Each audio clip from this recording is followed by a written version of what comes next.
Grand Rising, everyone. This is Ron. Saturday, June 28th, a little after 10 a.m. Uh, very hot week, at least here in the South. Very warm. Anything grab your attention this week, or how have you fared? Uh, Anybody have any questions or comments on anything, especially on our last couple of lessons? But anything grab your attention that you like to start the discussion off with?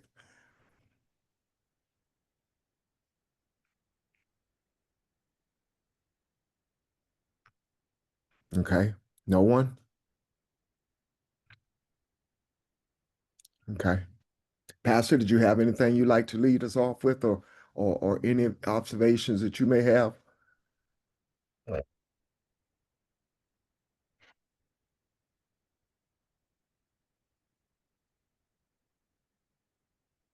Pastor, you're on mute. No, not that I can think of. Okay. Uh, Um,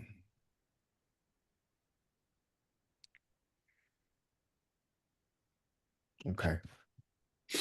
I looked at that, the 54th chapter of Isaiah. Okay. Yeah. I wanted to go there if there are not any other questions. I know we were uh last week. I just wanted to make sure everybody's comfortable where we are. And we can all, as you guys know, we never finish anything. Nothing is concluded. So we go back if as we need to and pick up on discussions. But there was something that got our attention at Isaiah 54. Would you guys want to take a look at that? Let's see what we can pull out of that. Because I think it really describes where we are right now. Isaiah chapter 54.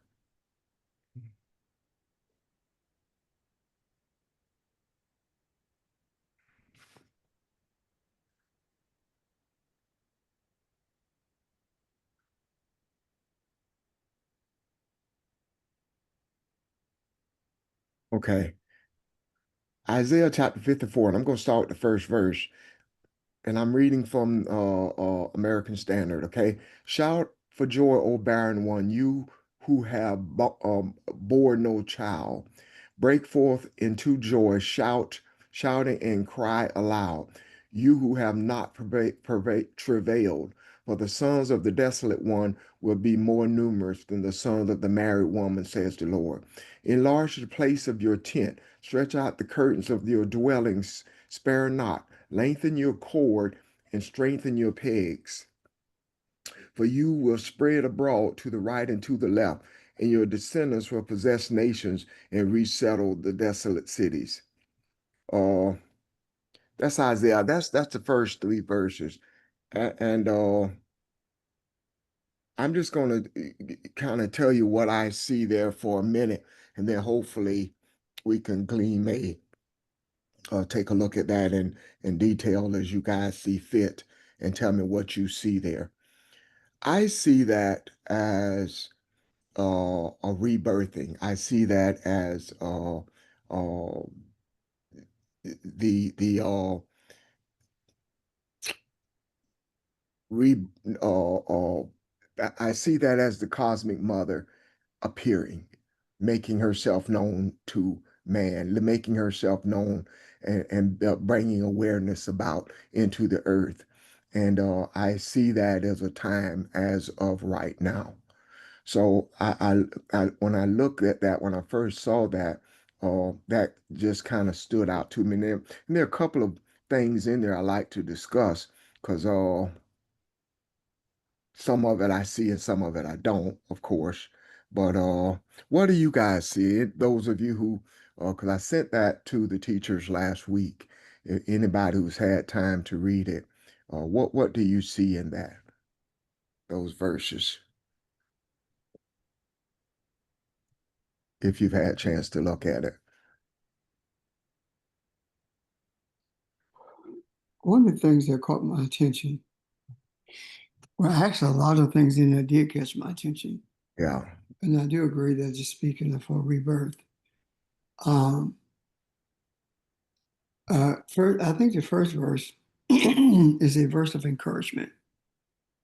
Uh, don't think that I'm not hearing your cry.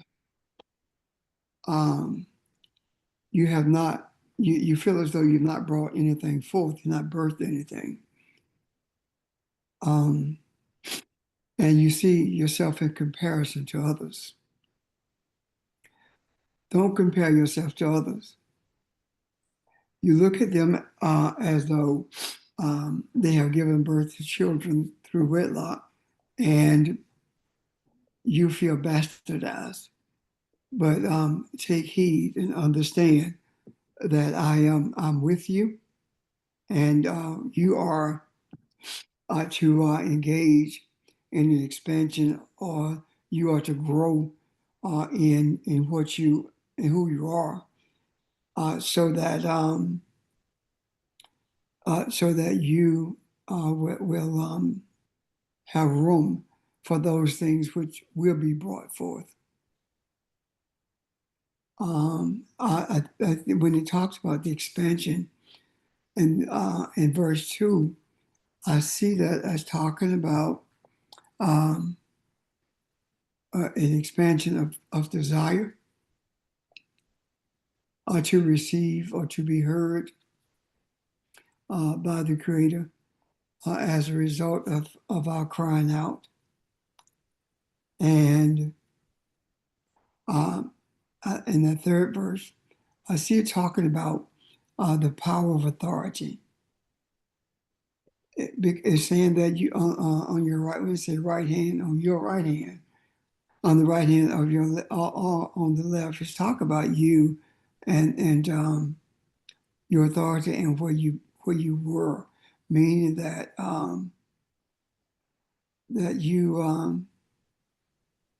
you see yourself in darkness, but you will inherit, when it says you will inherit the Gentile, thy seed shall inherit the Gentiles. It's not talk about people, it's talking about attitudes. And the Gentiles speak to a European attitude. So it talks about an inheritance of that. And if we are to inherit that, for what purpose would it be inherited? This idea of inherited means that it's going to be dispossessed. The Gentile will lose that which they possess, and being disinherited from it, they will be brought to a place of desolation. And during that period of desolation, uh, uh, the uh, they will have opportunity during this period of terror to change their ways, and as they see the peril and stand in the same place where they have always been in terms of their lording themselves over people. And that's probably a bit rambling, but that's the gist of what I.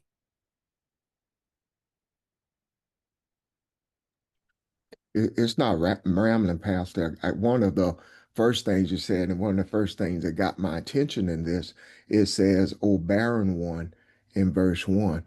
Barren talks about doing something forcefully. I remove your strength. It talks about hamstringing a horse.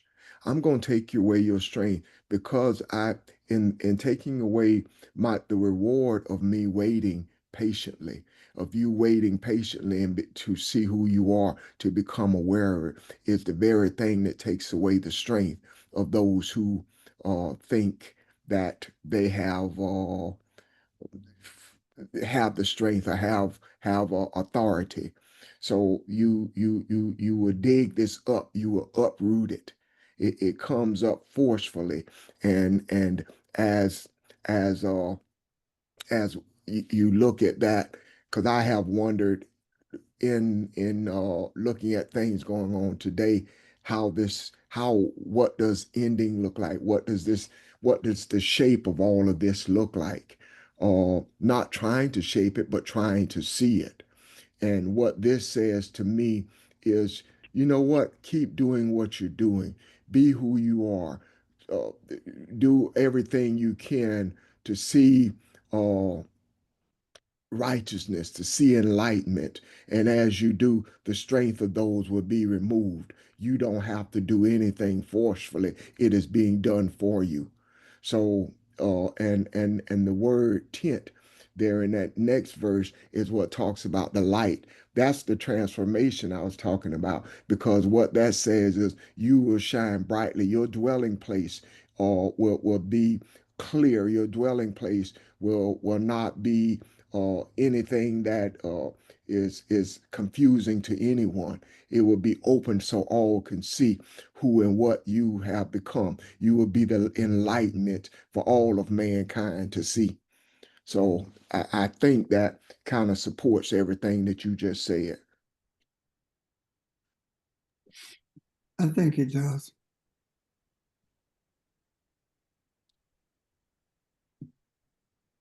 Um, it's telling it's telling us not to be um, desolate in our thinking or in our feelings, simply because our eyes cannot see what the eye is experiencing.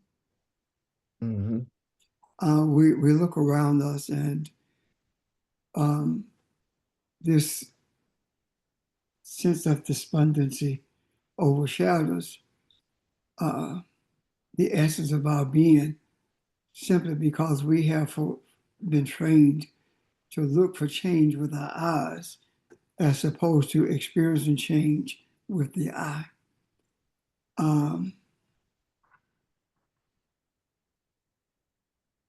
I want to really get to that portion that talks about the seed inheriting um, the Gentiles.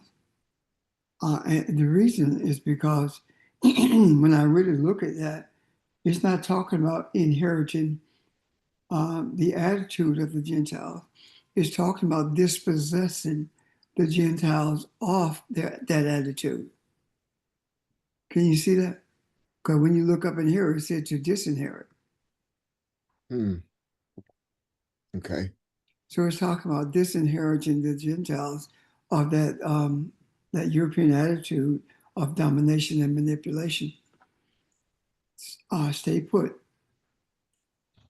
Now, and if we harken back to the opening statement, it talks about the Lord, who is the ruler over us, um, and in the King James version, I know it talk about singing, but it has nothing to do with singing. It has everything to do with a cry for deliverance, and the rest of it is showing that deliverance is here, and it also is showing us that that trouble of this nature won't last always, because when you disinherit the Gentile of the attitude or the way of thinking, then the troubles that you have been experiencing begins to end, because attitudes begin to change. I'm done.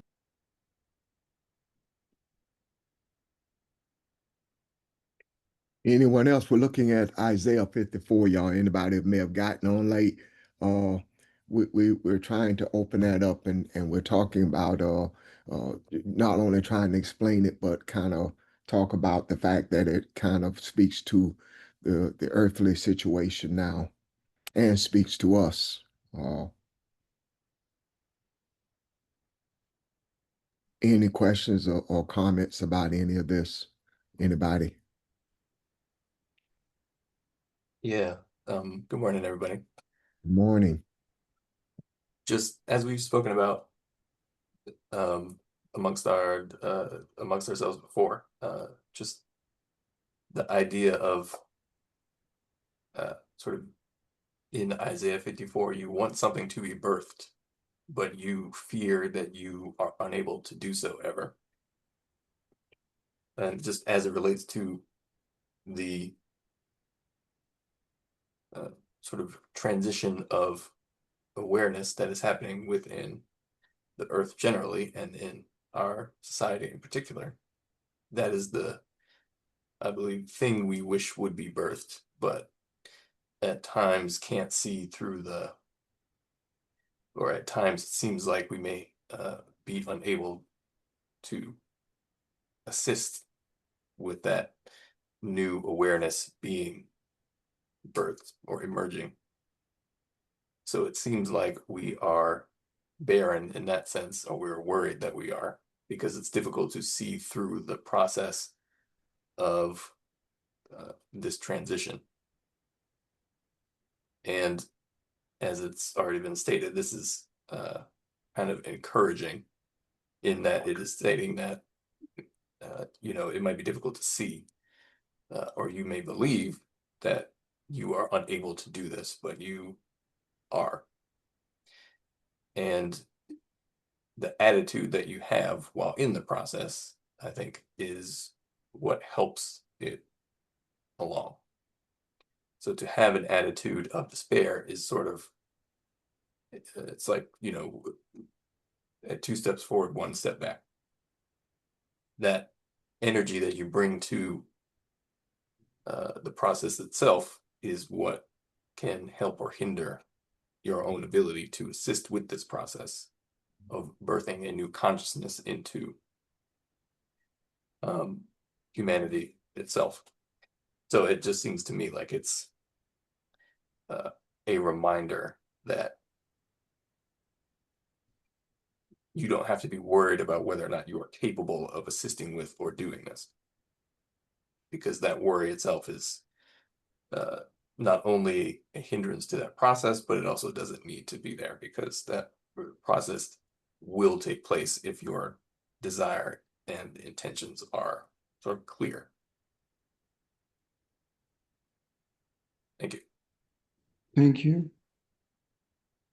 So some of what you said, Nick, is the despair or the journey is very necessary, but it is a place that we put ourselves because you enter this unaware of who you are, and it makes you question uh, your abilities. But as you grow spiritually and become aware of who you are, is what puts you in this position. But it is a journey, a very necessary journey. It is not a bad thing when you doubt yourself then or question what you think you're doing here or if this is even worthwhile. It is a necessary thing to help you to get to where you are and see who you are. And It, yeah, go ahead. I'm sorry. I'm Yeah, no, I would agree. In that, well, I wouldn't say in that I wouldn't say that an experience like despair or self-doubt is necessary. It is probably inevitable, given the experiences we go through in life while the Earth is in its current state. But it is nevertheless an opportunity to recognize our ability to move past it. But yeah, thank you. okay. the when Nick made mention of the consciousness that's being brought into the earth, if the consciousness is to be altered, and our Creator said that we are to dominate, would that not also say that our consciousness has to change as well? We have to birth a new consciousness, a new sense of awareness. If we expect humanity to embrace that type of awareness, we must embrace the consciousness of spirituality. If our expectations is for others to embrace it. Absolutely. Yeah.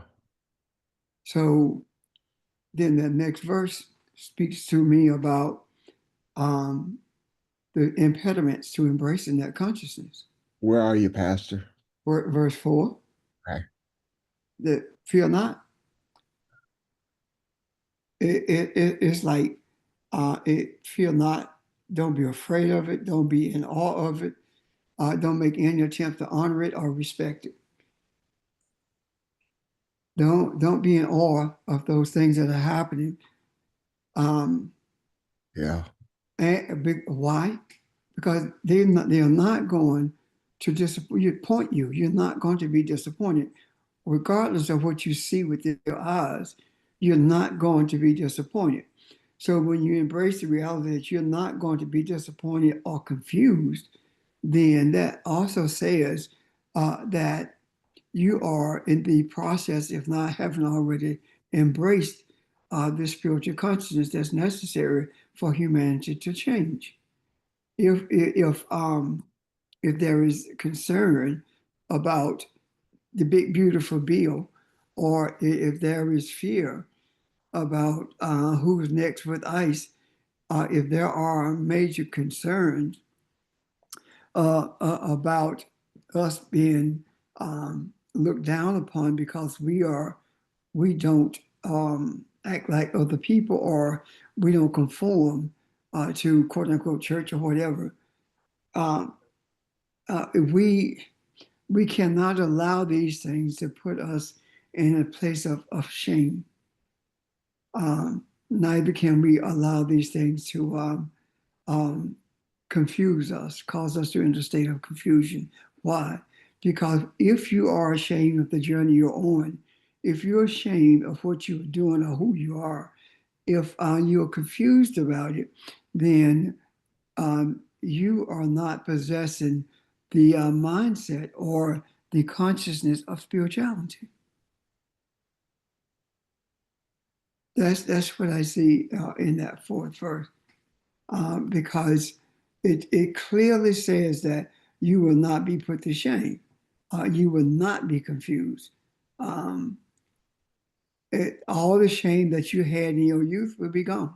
Everything that you in your youth you didn't have what other people had, meaning that when you were young on this journey, you didn't have the understanding that others had, and those who dominate you make you feel ashamed because you don't possess certain material things or don't have a quote unquote lifestyle that fits the narrative of success.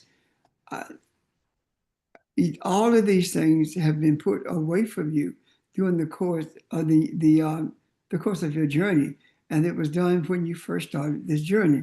The question is, are you going to embrace them, and are you going to put those things out of your mind that really brings you to where you think that you're disgraced because you're not in the church, or you're disgraced because you don't go along with the status quo.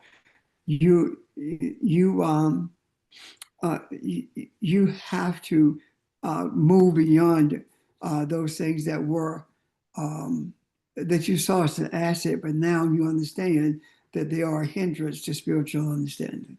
Does that make sense? Yes. Any questions about that? Good morning, everyone. Reb, I'm somewhat lost. I ain't gonna say I'm stuck in it. Could you just apply what you said in a practical way that I can gather? I dig what everyone's saying, but can you just give a practical example of what you just said? Okay.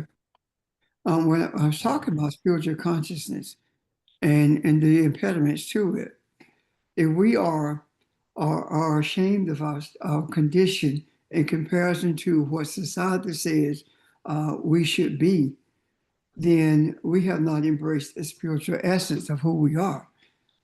If we are confused because of what's going on every day, there's a new what directive handed out to us as to what is expected of us. If we are confused by all of these things, for example, if we are afraid that Medicaid is going to be gone, if we are um, afraid that we're going to lose our citizenship because of this thing that the Supreme Court ruled over yesterday, are we going, if we are confused by anything that's going on, then we have not embraced our sense of unicity with our Creator. And if we don't have the house that's expected in this society, the clothes, if we don't have the bank account, if we don't have these things that society say we should possess by a certain age, if we're not married or have a spouse at a certain age, all of these things, if you're ashamed because you have not attained this goal that's set for you by society, then that simply means that you have not embraced the spiritual nature of who you are. When you embrace the spiritual essence of your being, you realize that the things in this society, the things in this earth, are not the foundational things that make you who you are, and there is no reason for you to be ashamed of your status in this society, and there's no reason for you to be confused by the powers that be simply because they change their mind every day about the direction that this country is going in. Does that help any, George, before I continue? Yes, Reverend Richard, it helps. I'm still not there yet. What you stated and what everyone has stated, it has helped. And all I started thinking about was the Samaritan lady. Was she ashamed of her predicament? I would say yes. The mere fact that she went to the well in the hottest part of the day, when a well is designed for you to obtain water in the coolest part of the day.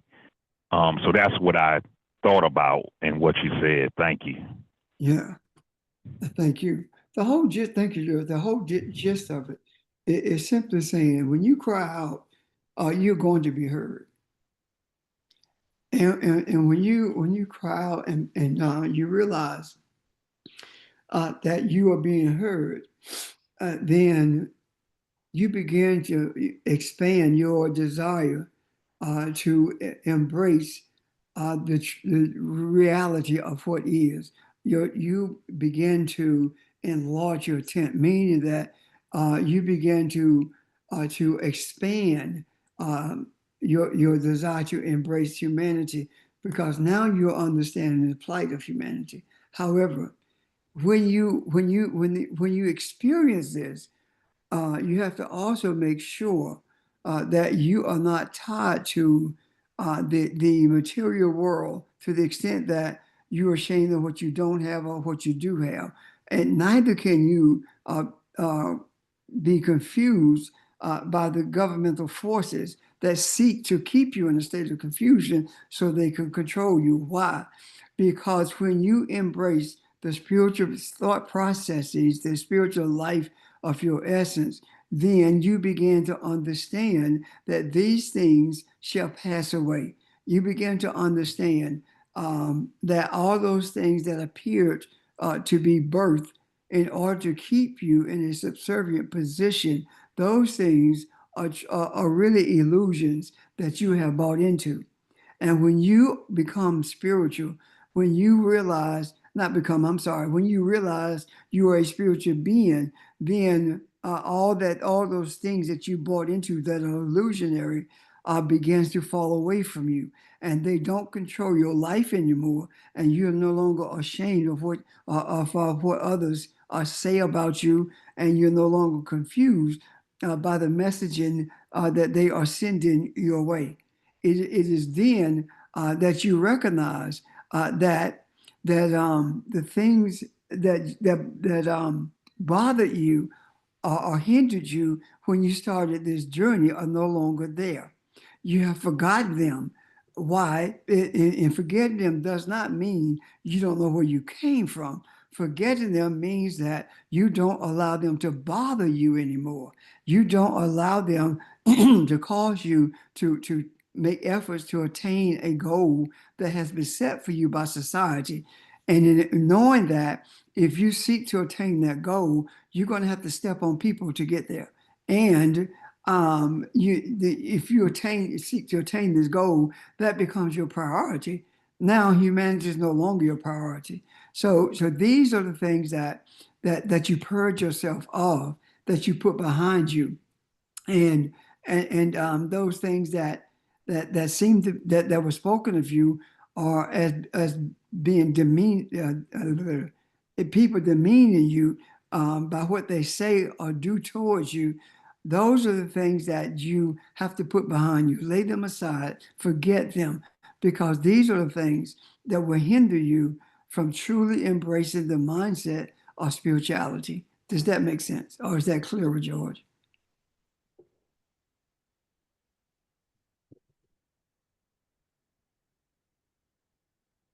Yeah, I'm with you now, Rev. I'm with you. Okay. Thank you.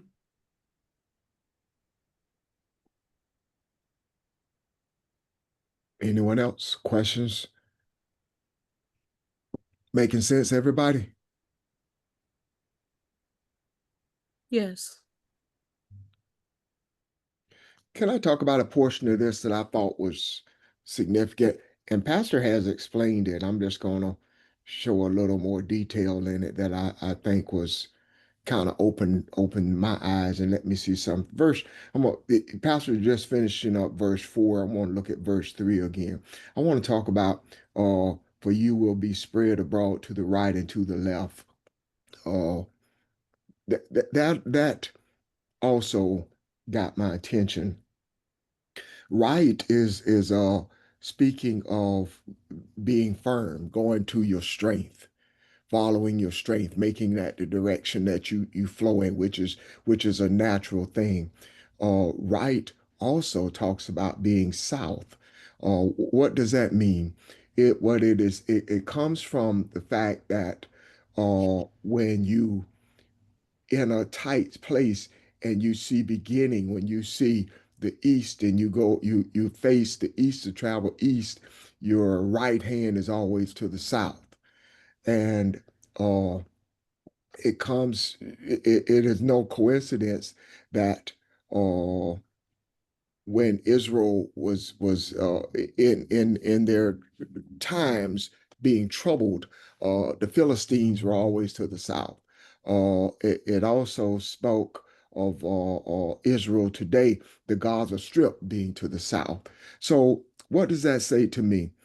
Southwood talks about uh, releasing something to be at liberty, to flow, to be pure. So it is saying that if you stay the course, no matter what has plagued you, what no matter what has seemed to have been a thorn in your side or whatever uh, part of the journey that has been the hardest for you to mentally deal with your anxieties, even all of that will come into play. All of that will be released. And what you will see is as you stay this course, you will be released from all of that. Things will begin to flow. You will experience a liberty, a different type of freedom. So going right or to the left, left speaks of the weaker hand or the weaker side of you, and it looks dark because that is talks about your anxieties again, because you don't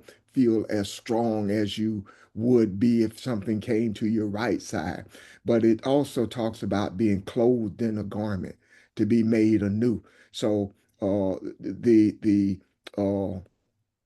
left side also speaks to Deuteronomy 4 and 16, where Moses says, do not make any graven images in the likeness of male or female. You move to a point where you become balanced. You move to a point where you're no longer looking at what you consider to be your strength or your weakness, or feeling more comfortable in one place or another. When you recognize who you are, you recognize that that balance is not only do I not have a weakness, not only do I'm not male or female, I'm am centered. These anxieties, these things that have plagued me, have all been a part of my journey, but it's also the things that have helped me center myself and become who I am. So at that place, you also become again enlightenment for others and a path to others to follow. Does that make sense? It does. Say what you said about the right hand again, Ron, please. The right hand it means to be firm. That is my strength side. That is my strong side. Is the side that I am more comfortable with. So when I move to a point where I understand beginning and I understand going what going back beginning means or feels like, or that is my true strength. Then when I face the east, when I face beginning, when I face that newness of the sun rising again, my right hand is always to my south. And the south is the place where my anxieties lie. The south is the place where all of my enemies have always been. These things that have bothered me, the things where I felt the weakest. So that's again, spiritually showing me that I'm able to face these things that I thought have been a weakest part of me. Um, in regards to that, if I may, literally speaking, okay, Okay. the energy of corruption, the energy of servitude or enslavement, the energy of the domination of the European mind is more prominent in the South, or has been according to history, than it was in the North. And the left hand facing the North. And we thinking that's the weaker side, meaning also that we don't have any concerns about it because it's different than the South. The South is where our apprehensions lie. We don't have apprehensions in the North, but we find out that is our weak side because we have slept on the reality of what's happening in the North in terms of those who sought to end slavery. The principles sounded good, but the principles were not for our good. So what we have to do in order for us not to be deterred from becoming into the knowledge of who we were created to be, we can't look to the right, neither can we look to the left. We must continue to face the east because that's where beginnings are. And if we go either way, right or left, then we are dominated again by those things that beset us beforehand. Does that make sense so far? So we have to be extremely cautious as to how we perceive the energies of this society. And when I say this society, I'm not just talking about this country. I'm talking about the attitude that's towards humanity globally. We have to become, and when you say right and left and east, these are metaphors for an understanding, a spiritual understanding of the energy forces that we contend with. The very energy that we thought was an asset to delivery was actually enslavement on a different level, in a different way. We want you to drop the shackles, but you're still not equal to us. That's the left hand, that's the north. The other hand is keep the shackles on. You'll never be equal to us because you were brought into this earth to be our servant. That's the right. But when we focus on traveling east, we see the light. And the enlightenment that we see is that right or left, both of them are wrong.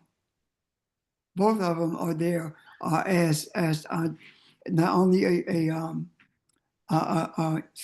distraction, but also as a type of bondage that will keep us from realizing what facing the east truly means. Does that make sense? Questions or comments about that? Is that clear? Or are there questions about it? Sage, this is Vermel. I think I understand what you're saying, but what pops in my mind is, can you apply that same with the Vatican being the East? No. Okay. No. Could you?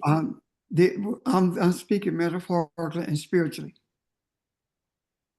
Okay. The Vatican is in Europe. Mm-hmm.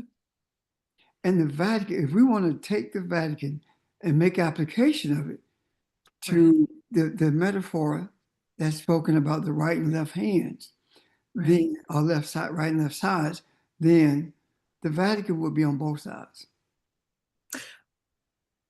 The Vatican are the instigators of enslavement, and the Vatican also playing both sides against the middle, saying you shouldn't be enslaved. That helps me a lot. That resonates. Christianity is the Vatican. Okay. So this is saying that from a spiritual, Grand Rising, this is Barbara. This is saying that from a spiritual perspective, then, you know, we've seen the right hand and the left hand threaded throughout the Bible. But when we get to this consciousness, this knowing that we know, it doesn't matter right or left, because spirituality is greater than that. And our spirituality, our strength is no longer defined by the definition that we've previously been given about what right means and what left means. In spirituality, we are strength, period. We are strength. And regardless of where we used to think the strength lay, the strength, we will break forth on all sides. It doesn't matter which side is which side. We are greater than that. The energy that is in us is greater than that. The energy that is in us is bigger than that. The energy that is in us can transform places where people's consciousness that were asleep to a woke consciousnness. And I don't mean that negatively as it's perceived today. It's waking up to the knowledge of who they really are. Because cities also mean a place that's guarded until wakefulness. You understand what I'm saying?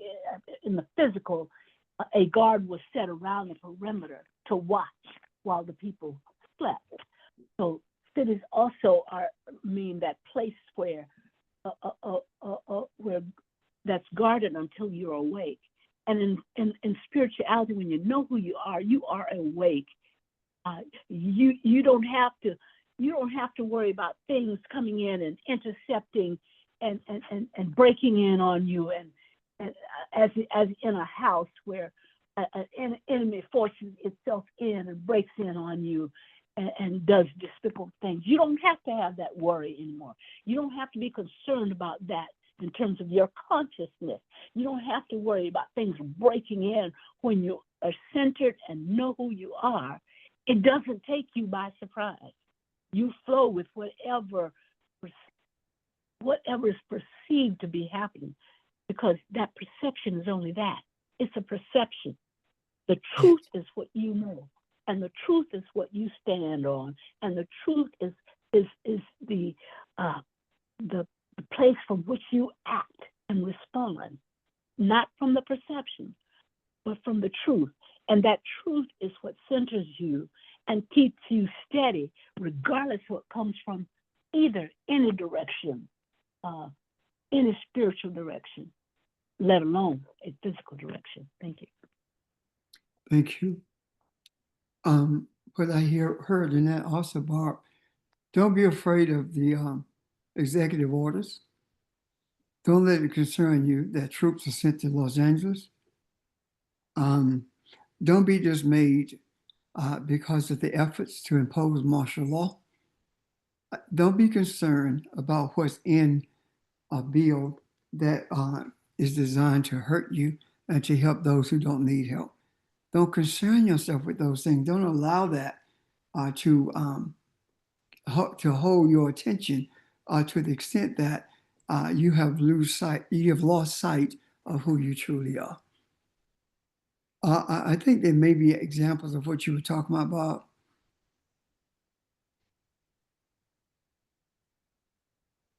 Yes, definitely. Thank you. And I think that I'm glad we're here because there are so many things that are happening. People who are being appointed to dismantle things. We talked about the dismantling of the system. Well, part of the system is also Social Security. So we can't have a portion of the system dismantled and leave the other portion there. The total system has to be dismantled in order for something better to be put in its place. So don't be dismayed or don't be concerned when you hear that all of our information has been compromised. Keep in mind that in the late 70s, early to late 70s, there was the FBI constructed downtown DC, and it had 5 stories underground. And then they had these large servers, these large computers. And the purpose of those 5 stories underground was to compile information on everyone in this country. Everyone. And to compile it, everyone in this country and track. So when we talk about those compiling our information, it doesn't matter. They've been doing that anyway. That does not should not bother us, is what I'm saying. Why? Because we know that nothing can overcome the Creator. When it talks about our what is that word that was used? Phil said that for the maker is thine husband. This is not talk about a husband. This is talking about the authority that's over you. So when you understand the authority that you're guided by, then none of these things can deter you from holding on to who you are, because you know what's there for you, and you know who's there for you in order to bring you through. So don't allow these everyday things to cause you to lose sight of the direction that you're traveling in. Thank you.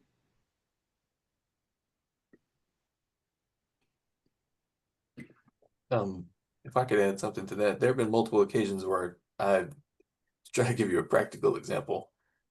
Multiple occasions where I felt like, and not just as a result of the Trump administration, but multiple occasions where I felt like a particular situation or a particular, I don't know, event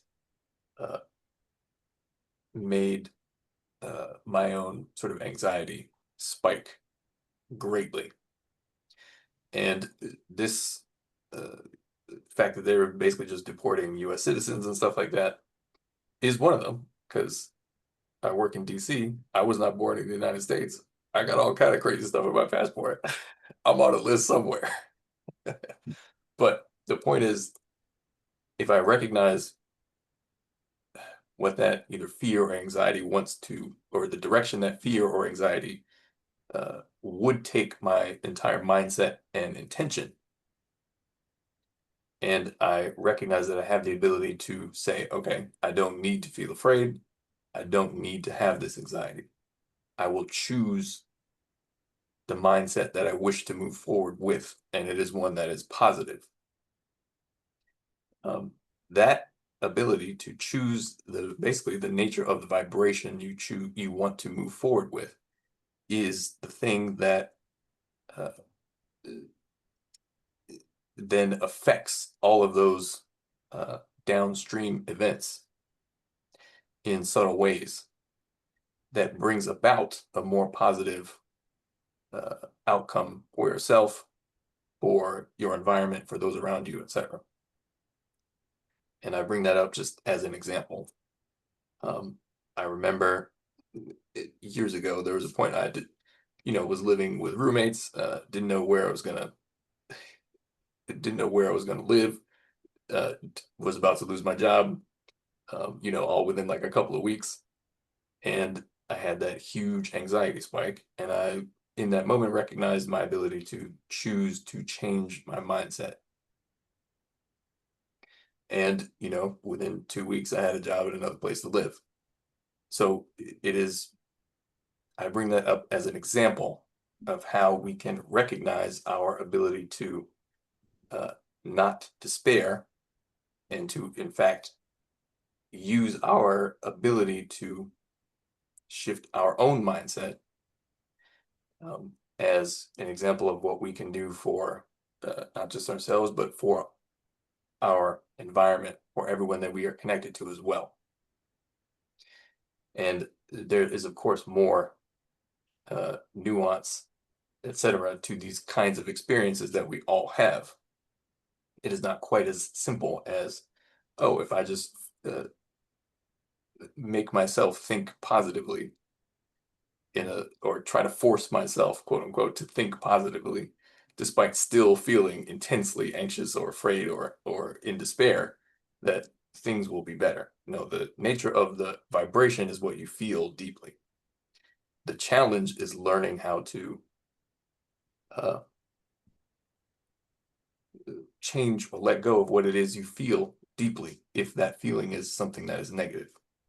That is the difficult thing, because there's no sort of more superficial veneer of positivity you can try to paint on top of that will do anything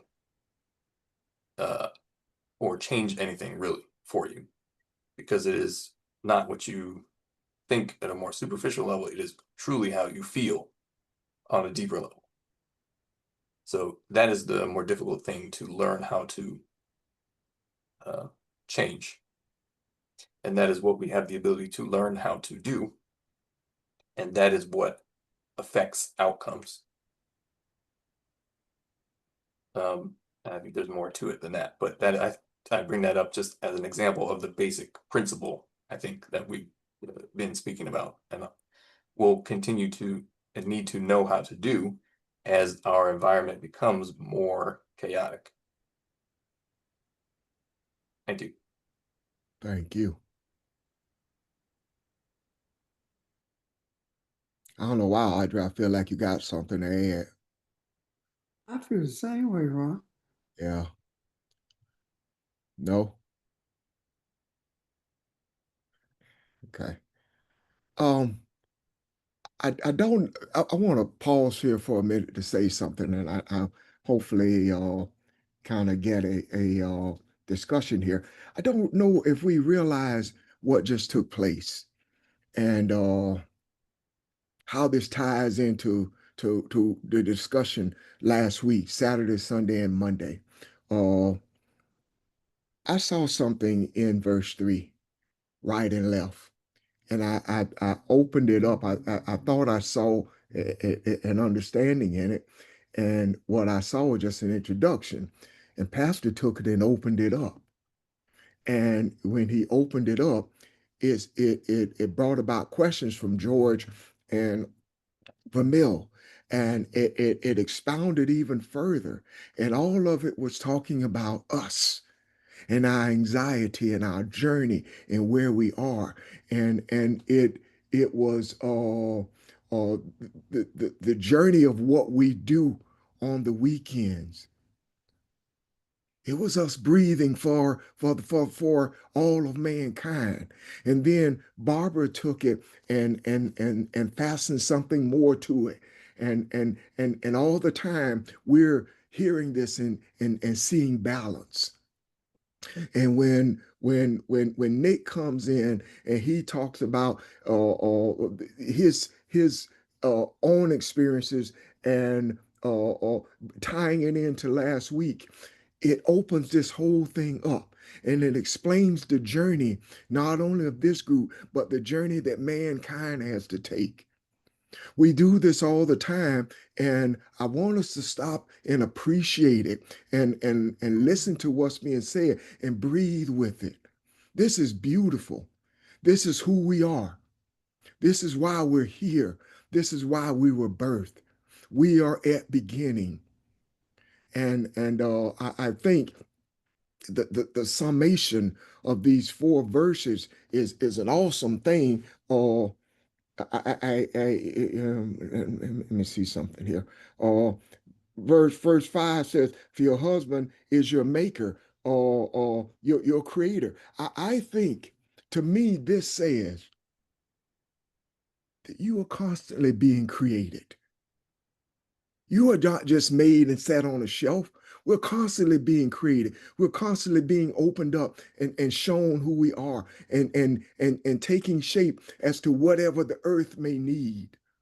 So I love this. This is who we are. This is what we do. This is beauty. So I just want to say I appreciate this discussion from a very special place. Thank you.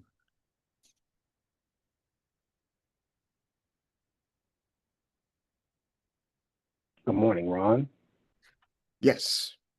Yeah, good morning. This is GC. As we're, reading and meditating, on the verses that were just shared, there's another passage in Isaiah that relates to this very, very symbolically, in terms of when Isaiah talks about in verse 58:1, cry aloud, fear not, lift up thy voices, and show the people their transgressions. Now, in that, it talks about voices. And so to be able to cry aloud, as Pastor mentioned, not so much in terms of looking at it as singing, but to cry aloud and to lift up our voices, and show the people, show mankind, those things that we should be aware of at this particular point in time and season.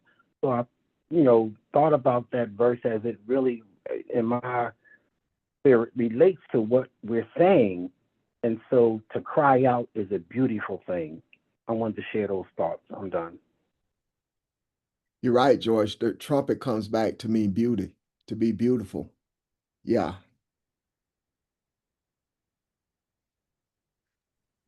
Thank you.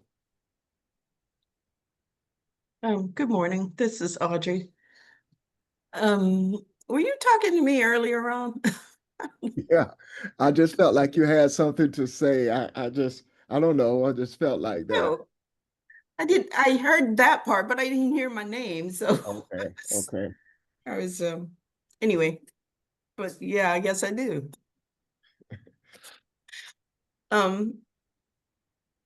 Speaking of verses, I think it goes back to one in Jeremiah too. But I'll talk about that in a minute. But sorry, I had to get off for a few minutes, but so I don't even know if anybody brought this up. But I've been thinking about this too, and I know it's speaking to everybody, but when I look at it from a woman's perspective, when it's talking about O barren one, meaning a woman who has not had children or whatever. And I think it can cause for women, when you get to that place where if it's postpartum depression or all of that, it can kind of get you to a place of desolation pretty quickly. And it feels like it's hard to come back from. But I think that whole chapter is it's very hopeful, because it's telling us that you don't have to remain in that place of desolation. And the verse I was talking about early in where is it? Jeremiah, the one where the Creator says that that we don't have to be so in a place of desolation, because he has plans for us. He has plans for our well-being. He has plans to give us a future and a hope. And all these verses are saying that same thing. And to me, you know, we don't have to stay in that place. We can change our mindset if we're willing to do the internal work.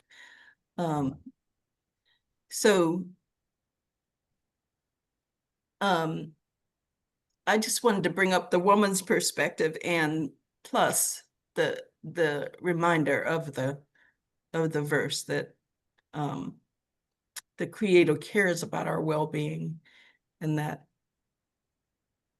even from the beginning, he's always had plans for our future and to give us hope. Anyway, that's all I wanted to say. Thank you. That's Jeremiah 29:11. I know the plans.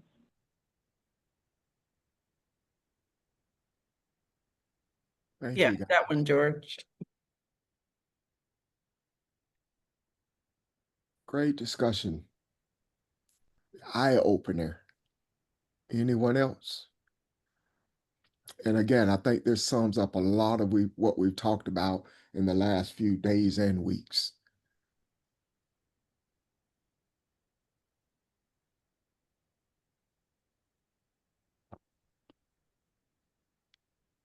There was another word, and I was trying to find it in Isaiah 54, trying to find the word, but it's something in here. I think it's, but it talks about don't become weak from waiting. Because this is taking a while, don't let it weaken you.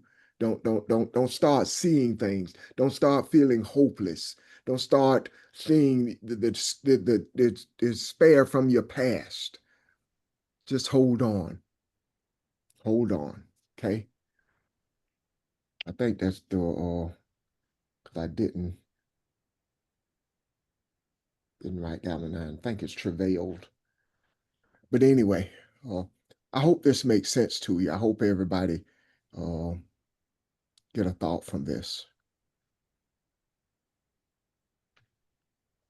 Is there anything else?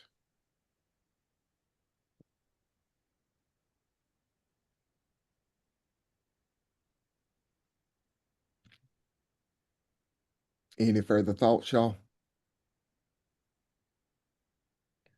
Well, maybe that's as far as we're supposed to go today. Again, hope it makes sense to you. And if you see something further in the verses, we'll discuss them. But meanwhile, hold on to what we have, what we've discussed, and look forward to seeing you tomorrow. Okay. Thanks again, everyone. Thank you. And I'm sure that we'll be back in this same chapter, because Okay. there are some other things in there that would take twice as much time to deal with. Okay. Yeah. Okay. Okay. Okay. Thank you. Have a great day. Thank you, everyone. Thank Good you. day, guys. Bye. Thank you. Bye-bye.